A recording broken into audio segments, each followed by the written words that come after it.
Inusang dalhin sa tanggapan ng DSWD ang isang sugatang Swedish national. Reklamo ng dayuhan, sinaktan daw siya ng mga pulis. Balitang hatid ni Isay Reyes.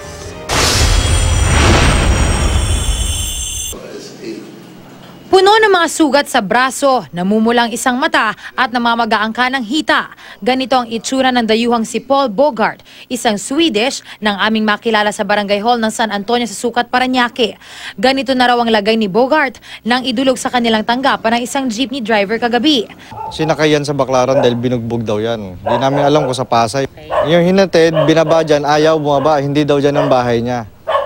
Sumama hanggang doon sa terminal, hanggang sa dulo. Hanggang sa gagarahin na siya, ayaw pa rin bumaba. Malakas daw ang dating ni Bogart at walang tigil sa pagmumura. Kaya dumating kami, panay ang mura niya, papatayin daw kami, papatayin ng pulis, galis sa pulis. Binibigyan namin ng pagkain, tinapay, burger, meron kaming lempo, ayaw niya. Hindi masabi kung nasa maayos bang pag-iisip si Bogart, pero kwento niya sa akin, siya raw ay isang music producer. Naparito siya sa Pilipinas noong Enero para maghanap ng maaaring tumulong sa kanya. Hindi matukoy ni Bogart kung sino-sino ang nanakit sa kanya, pero taga-airport at Makati Police raw ang mga ito.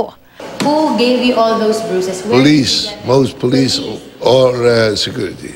From Most the airport airport. and Burgos police station. Did they kept on punching you there?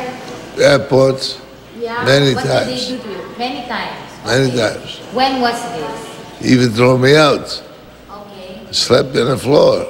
Ayon naman sa Makati Police Station, namumukhaan nga nila itong si Bogart dahil laging dumaran ito sa kanila noong isang linggo. Pero itinanggi nilang sinaktan nila ito.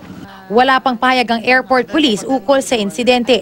Nakatakda namang dalhin si Bogart sa tanggapan ng DSWD. Isay Reyes, GMA News.